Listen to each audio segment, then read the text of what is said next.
Hi guys, my name is Savannah Mason, and today I'm going to be talking all about customer service. You walk into a restaurant, and usually you are greeted by a host or hostess. While this may seem like such a trivial part of your dining experience, it's honestly one of the most important parts, as it's what's leaving the first impression on you. Walking into a restaurant and being greeted like, "Hi guys, how many for ya?" versus walking into a restaurant and being greeted by someone who is bright and cheery, "Hi guys, how many for ya? How can I help you today?" Whatever. That is going to leave such a better impression rather than being greeted by the first way. So which one would make you want to come back? Hopefully you're saying the second. So today I want to talk about what makes good customer service versus bad customer service, as well as what role good customer service plays in running a successful business. I myself am a hostess down at Le Peep Cafe in Riverstone, so I can tell you from experience that customer service is something that we small businesses try to do and strive for, and it's such a crucial part. So to start off with, what makes bad customer service?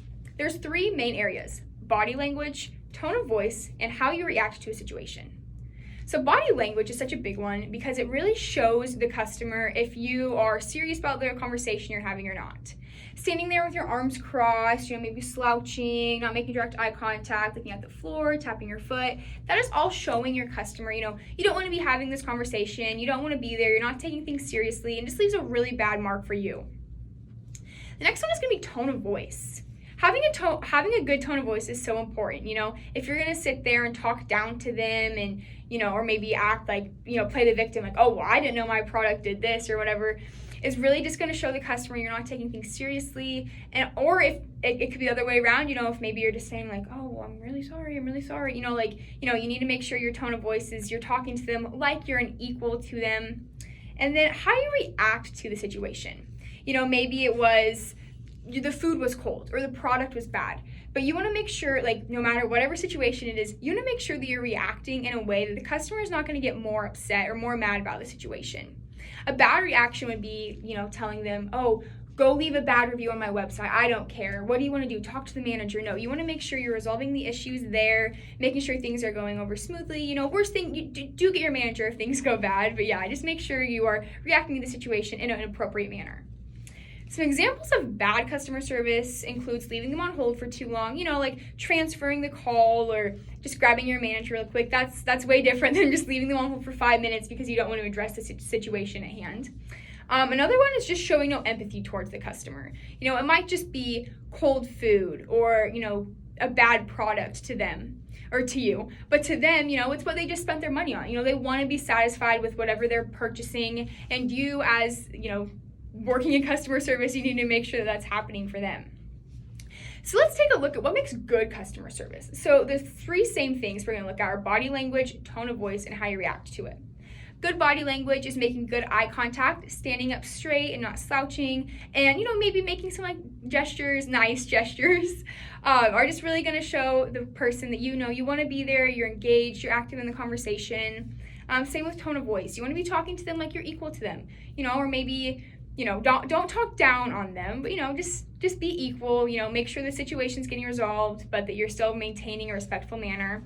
And then a reaction is a big one as well. Make sure you're reacting appropriately, but follow-up is more important here. How you address the situation, after you think it's solved. Maybe they leave a bad review, and so instead of just leaving it, maybe answer that bad review and say, "Hey, I'm so sorry this happened. How can we help?" Or if you think you resolved the situation, maybe even giving a call back to that customer later and making sure that things are okay would be very helpful in that situation.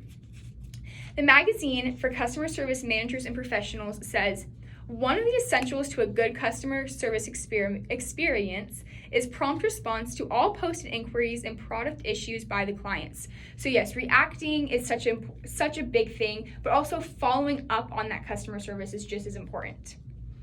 Which brings me to my last point, which is why customer service is so important in running a small and successful business. So a big reason why customer service is so important in having a successful business is that it's essentially going to be what brings customers back through the door. The first time maybe they heard some good things about you, maybe they want to try out the restaurant or the small store you own or whatever else. But if you have good customer service, that's what's going to bring them back another time, and that's what's going to help your sales. We can actually see this as an example here with Dutch Bros. You know, there's so many other coffee shops here in Coeur d'Alene, but Dutch Bros is always going above and beyond. You know, they have their iPads, they're getting out there, they're making sure you're not waiting in line too long. You're always greeted with a smile, a cheerful, you know, how's your day going? And that makes such a big difference. And that's why, honestly, their sales are so good and they're having, you know, they have so many customers is because they're focused towards customer service and obviously making sure their product is right as well. But yes, they're mostly focused on customer service. Word of mouth is such a great way of advertisement. So having good customer service in a small business is really going to help you bring more people into the door. Big corporations like Macy's are actually known for their bad customer service. And this is what's leading people to go more towards small businesses as well. We're seeing such a big increase in small businesses, especially in Coeur d'Alene, just because customer service tends to be one of their main focuses. Having a good customer service thing is also very good when it comes to, or very crucial when it comes to sales. Getting customers back into the door is really going to generate good sales. You know, maybe if you're chatting with them while they're a little more tempted to, you know, maybe order dessert and stay because they have such an amazing server, or, you know, maybe buy a different product because you're recommending it, you know, you're showing that good customer service. So yeah, that brings me to the end. I hope you now know the difference between what makes good and bad customer service and just how important customer service is in a small business. And I hope that you're now more inclined to go to places that have good customer service after realizing just how hard of work it can be.